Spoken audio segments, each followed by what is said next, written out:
Welcome to the Christian's Weight Success Podcast. I am Christian Evans. In 2015, I launched my blog, christiansweightsuccess.net, to answer the question of how I lost 187 pounds. But today, we won't be doing a full podcast. We'll be doing like a combination. We are doing one of our first interviews, and today's guest will be Miss Elyse Robinson of beaforeigner.com. Beaforeigner.com is an online community that provides job opportunities and resources needed to move to another country. Elyse is originally from Sacramento, California, and is now a citizen of Mexico. She has her own podcast, Black Women in Mexico, available on all podcast platforms, so make sure you go to subscribe to that. And today we'll be talking with Elyse about her maintaining her fitness goals while traveling, the American diet versus the Mexican diet versus the Mexican diet, as well as current affairs and how they relate to her. Without further ado, please introduce yourself, Miss Elyse Robinson. Pretty much summed it up pretty well, except I'm not a citizen yet. I am a permanent resident. So in American speak, that is, I have my green card. So I got a little less than 3 years to go to become a citizen, and I'm gonna apply the day I can become one. Let me see what else. Oh yeah, I got a blog. My blog is ElyseRobinson.com. So if you want to check that out, I post daily happenings that goes on in Mexico here. Of course, the big thing that's going on right now is COVID, coronavirus, whatever you want to call it. And then just crazy stuff that happens to me, because I mean, of course, there's not many Black people that live in Mexico. So. Okay, sounds good. So what is the difference between beingforeigner.com and ElyseRobinson.com?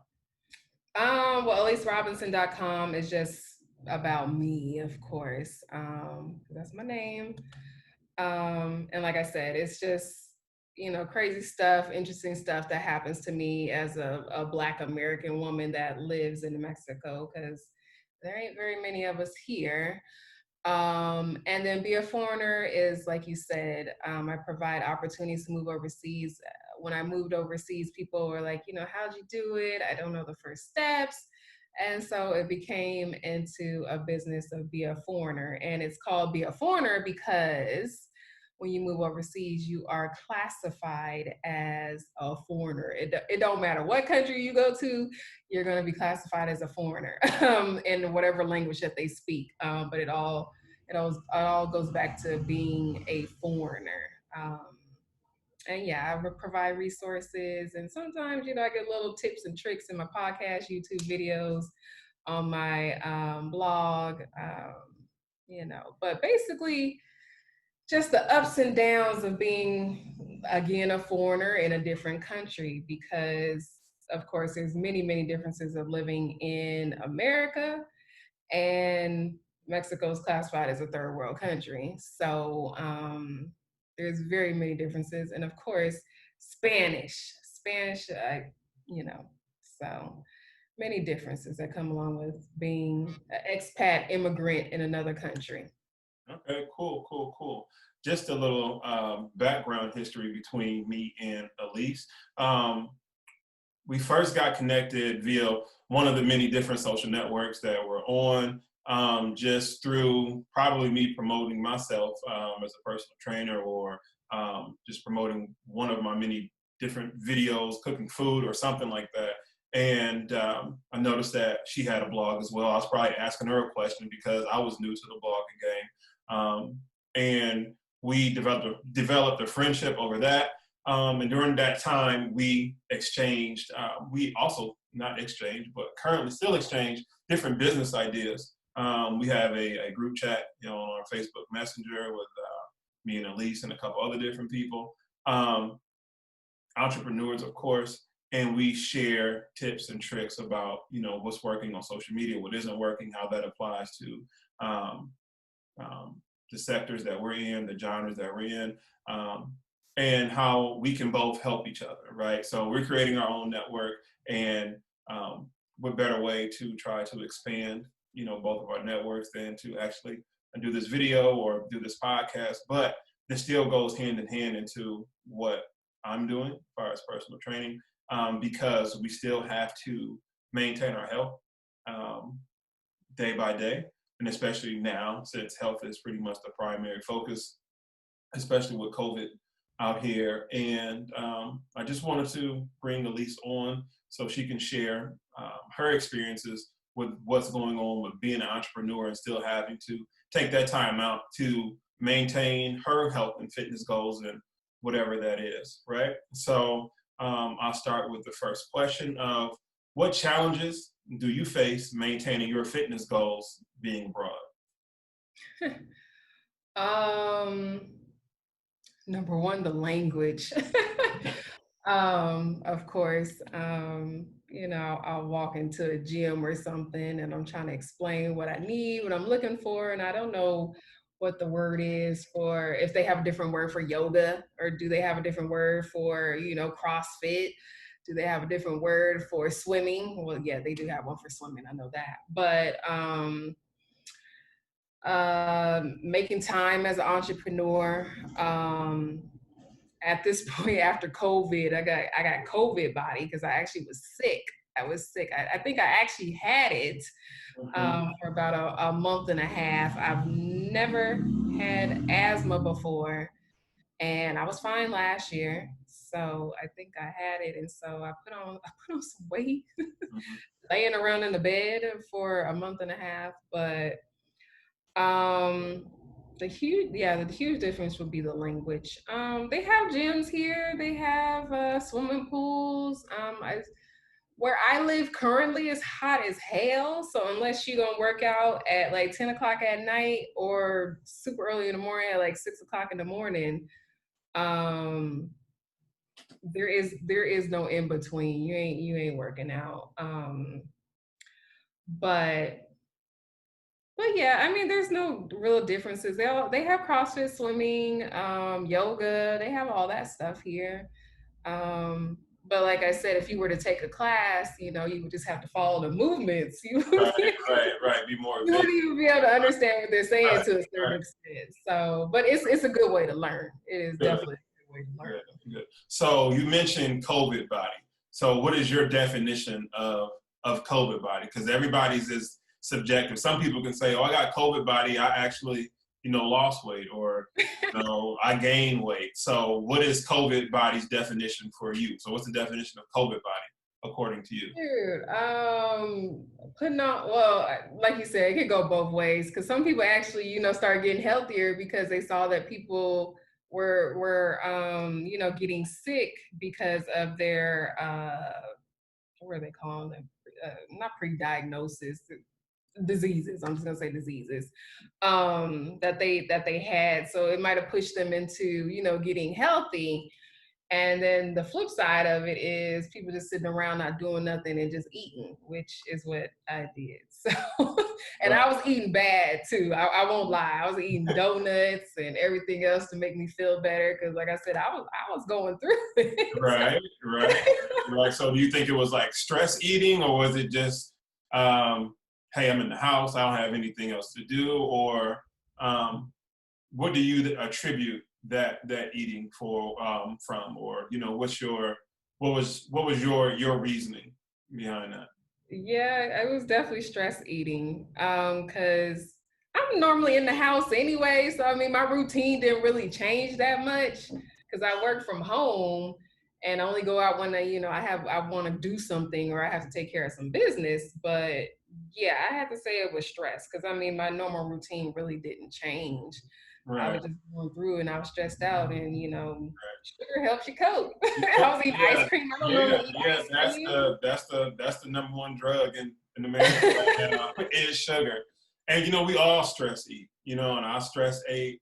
I'm trying to figure out what's going on. I'm looking at the news, and it's the Dateline NBC logo music coming on that makes your heart beat, and in today's news, COVID, this many people died, this, and so you're like, what's really going on? And if if I'm getting ready to go out, I might as well have a piece of cake, you know what I mean? Or several or whatever. So, we're all into that. And I just wanted to, know what, your thinking was it stress eating? Because everybody did that, not just you. Everybody did. And then after people became more educated on, how it affected them and their community, they were able to make a decision on how they would move and go forward. So that's cool. What are the differences in your diet there in Mexico compared to the American diet? What are like different trends, or mainly so much of far for you? Let me rephrase that. So, what is the difference that you've seen in your diet there compared to the American diet? Huge difference, huge difference. I actually did a podcast on, do they have the warnings that go out? Because, I'm in the expat community, and so I know people all over the world. And so I posed a question to them in one of my groups, and I'm like, do you have any of those, E. coli, recalls, warnings in your country? And they're like, no, I've never even heard that. And I've been living here for years. And I've never heard of anything like that here in Mexico, although they tell people to wash their fruits and vegetables with some kind of special solution. I never have. And I've never been sick. Let me knock on some wood. But not to say that they don't have processed foods here, because they do. I mean, you can get whatever you want. You can get McDonald's, Burger King. I mean, I had PF Chang the other day, all that stuff. But everything is freshly cooked. Nothing is like sitting on the shelves for hours. Nothing's on the shelf for days.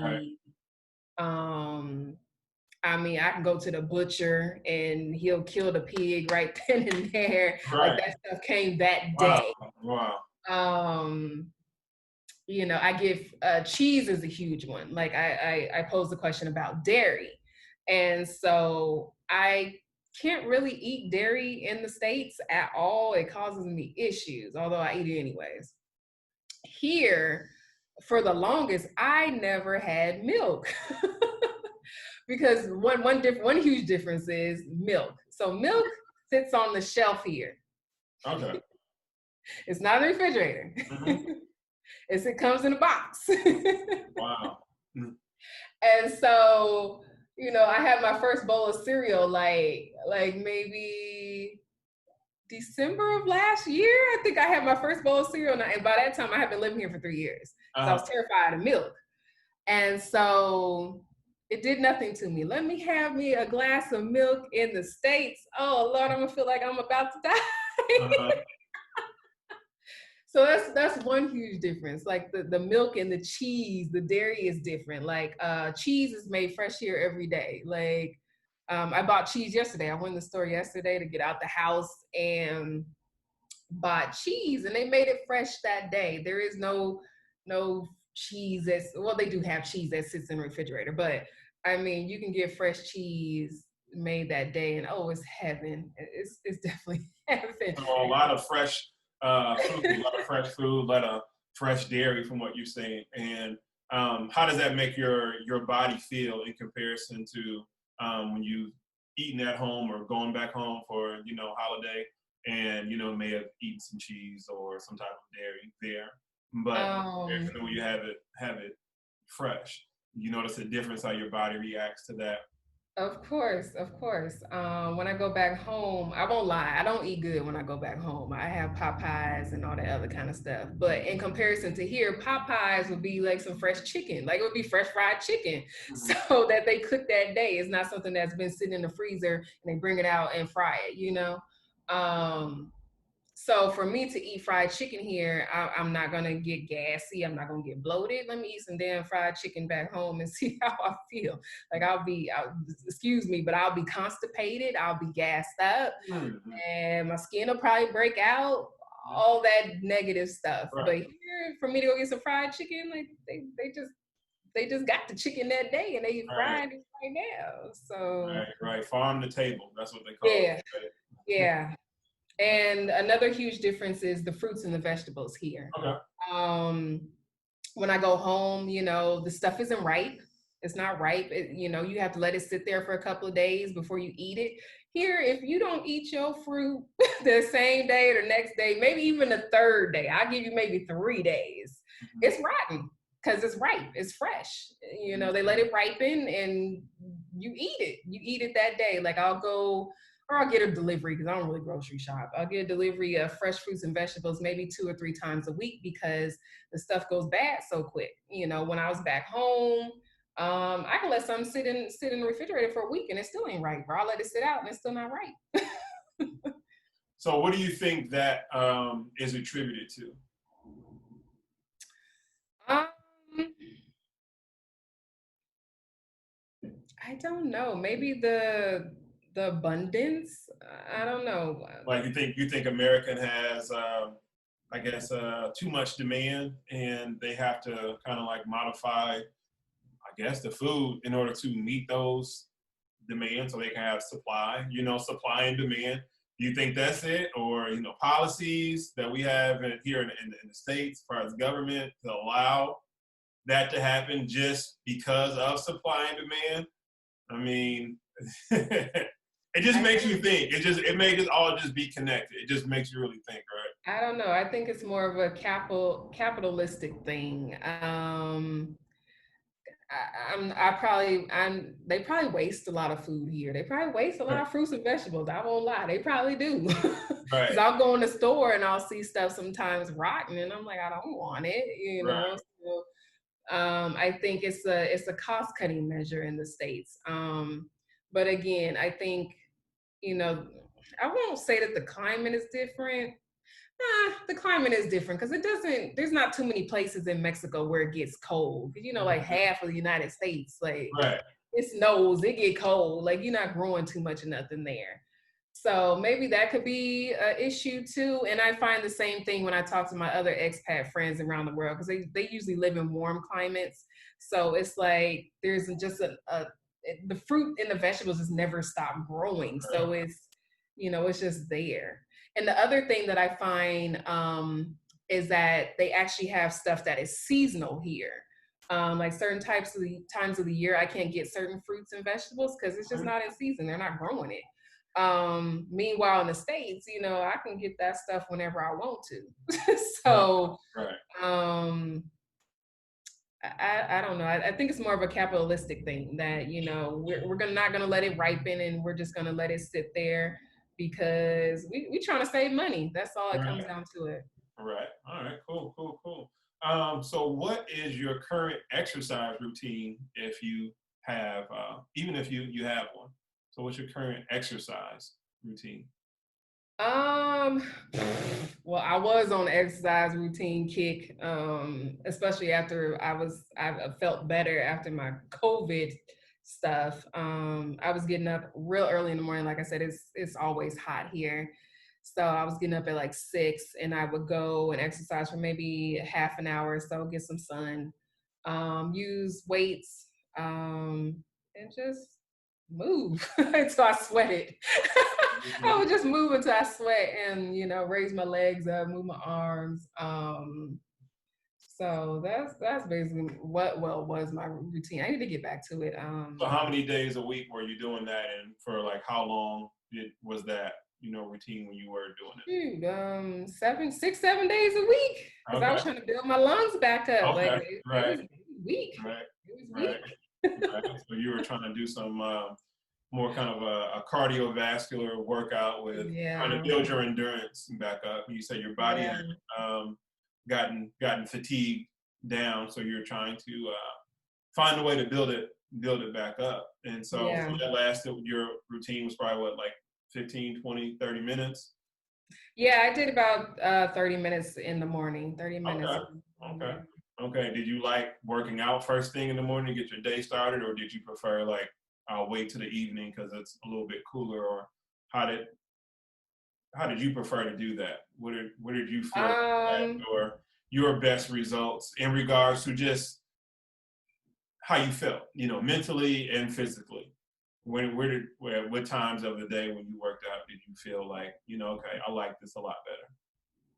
I'm always the first thing in the morning person because then I could, sweat and then go take a shower and then just be done for the day. And, I don't have to take, multiple showers or whatever. But um, yeah, and it helped, cope being on quarantine too, Right. because I mean we were locked down. Right. So Right. I got you. I got you. And okay, speaking of that, so how has your diet, your food intake, as well as your exercise routine changed due to COVID? mm,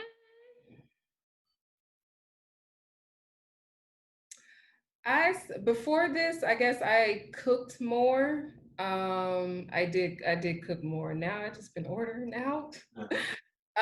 But I guess my diet hasn't changed because, like I said, everything's fresh. So even if I was to, ordering out is not the same as ordering out in the States. The food is cooked fresh. It would be like something I cooked. It's not like I'm eating out at Cheesecake Factory or Burger King or, something like that. And honestly, there's not too many restaurants that I've visited in my life in the States. I mean, the 30 years of my life. Um, where I can say that stuff was cooked fresh. Right. They always have some type of additives in it. There's Right. always, Right.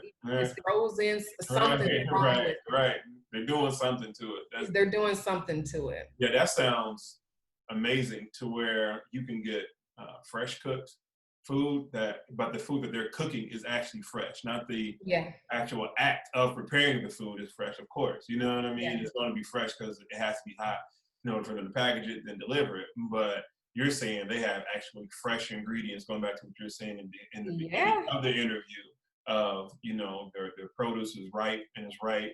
The meat is pretty much, slaughtered that day and cooked and all that kind of stuff. And you notice a difference in that. So even with that being said, can you give us just a couple examples of the type of foods that you are having delivered, or would you say, your version of ordering out? Because again, I'm glad you clarified that because I'm thinking like when you say ordering out, I'm like, okay, she getting pizza delivered. It's like, Yeah. in Popeyes or whatever. So, just inform us how what ordering out is in Mexico.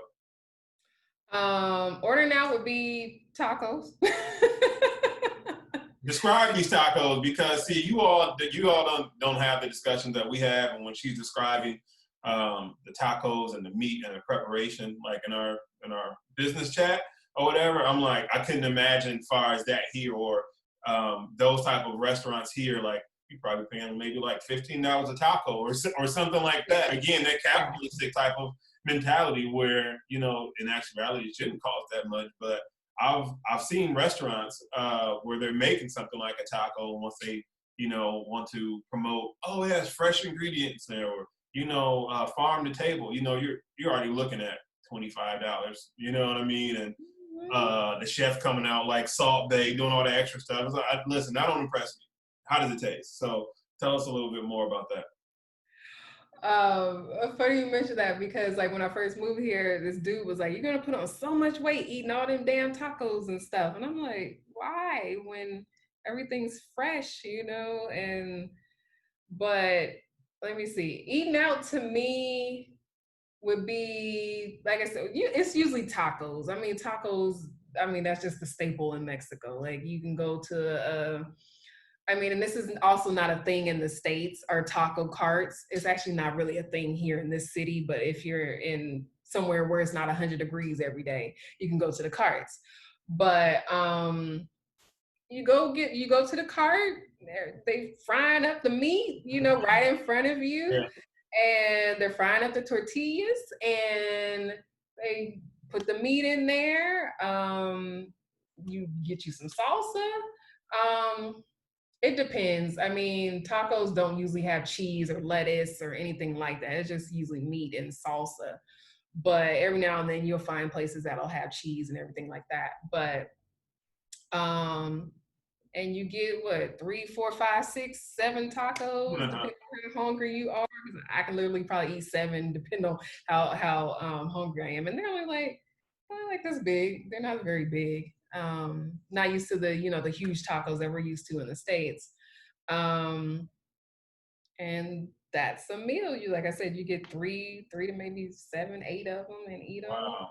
Wow. And Wow. it's fresh. Like I said, the meat is fresh. You can Hmm. get different cuts. They have steak. My favorite is the diaphragm of the cow, which what did I tell you was flank steak? I think Yeah, it like I is. said, yeah, yeah, yeah, Flank steak. It's so tender, it's so juicy, and so they marinate it, and yeah. Mhm. oh, it'd be so damn good. And I bet you it doesn't cost an arm and a leg down there in order to have that. Like I said, from what you're describing, if we applied that same type of cooking method and same type of freshness and food preparation, I mean, that's what they will call like an upscale type of place. That's what that would be here. And so I can imagine that's not that down there. Like you wouldn't have to pay an arm and a leg how it is up here. Um, so you said, due to COVID, you would, order out more. So you said that has changed. What else has changed? As far as in regards to your food intake and exercise routine due to COVID. um, that's pretty much it. Oh, my new love is plantains, and that's not something that's very healthy, Mhm. and probably why I put on some weight too, because it's probably compared to potatoes, even though it's a fruit. So a lot of starch, a lot of carbs, and so I yeah, got you. I got you. I got you. that's my new indulgence. I guess pure, I guess transparency to put things into context, and this is very, very important for people to hear and understand is that everybody's everybody's goal may not be to lose weight. Yeah, Everybody's, and I remember just discussions with you. You said you wanted to put on just a little bit more size, and maybe this is kind of like a blessing in disguise as far as for you. But I just said all that to say is that I don't want anybody to necessarily think as far as like what you were eating, as far as what your intake was necessarily like it's just bad just overall because people have to understand each person's context of what they're eating. You know what I mean? It may have been different for you, at the time because of course you're answering the question. And if that's an indulgence of yours, but that was still something that was still on the same playing field of what your fitness goals were. You know what I mean? yeah, Of course, I know a little bit more about you. You weren't looking to, gain 65 pounds, but maybe just put on a little bit of extra size that you're comfortable with, right? So I just wanted to put that in the context for people because everything that you eat, you shouldn't have to really think that, oh, it has a lot of carbs in it or high carbs in it is bad for me. That worked for Elyse. You know what I mean? In that time, as far as for what she was um, working towards or what one of her goals were. So I just wanted to put that into context for people. Last question is, what's your take on the current events in America and um, how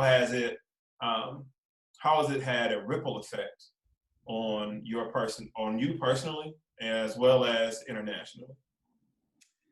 um, my take is, um, it's been a long time coming, of course. And like they're saying, I mean, we're in an international crisis where hundreds of people are dying a day, at least here in Mexico. Like today, I think it was 675 people since yesterday died. Um, and so they're still out here doing sick shit to my people in America. And so, like I said, it's been a long time coming. Internationally, I mean, stuff has popped off here in Mexico, particularly Mexico City, which is the big city here. Um, and they were out protesting for Black lives, and they were protesting because they have police brutality here too, even though it's a homogenous society. Um, and of course, I talked to my other friends in Colombia, different parts of Mexico, in America, in Europe, in Africa, and it's the same thing. Like it seems like people were waiting on us because Black Americans are pretty much the only ones that get stuff started and has continually gotten things started on, rights as a whole. And not just rights for Black people, that's rights for everybody on this earth.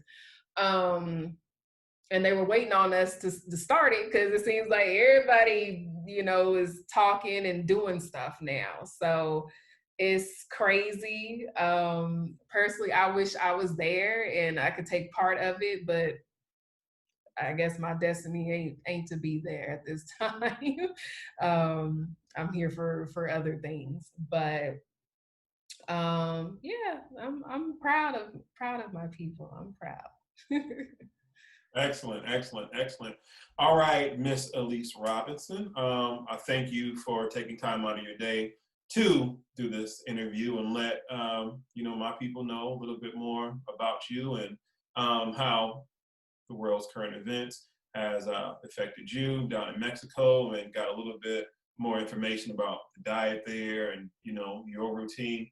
Go ahead and tell us where people can find you at, follow you at, where you at on Twitter, Pinterest, Facebook, or whatever, your website. Let them have it.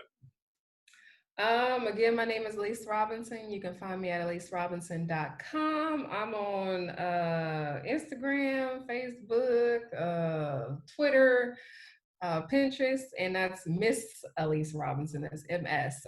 Also, if you're thinking about moving overseas after me giving my little snippet of being in Mexico and how great it is, there's over 190 countries you can move to on this earth. Check out beaforeigner.com. My podcast and my YouTube channel where I talk about being a Black American living in Mexico. All righty. And there you have it, folks. And yeah, that's a great way to close it out. I really don't need to say anything else anymore. So you as a listener or a viewer, I appreciate you taking time out to watch and listen to this video and podcast. And until the next podcast, you all be safe and, Black Lives Matter. Peace out.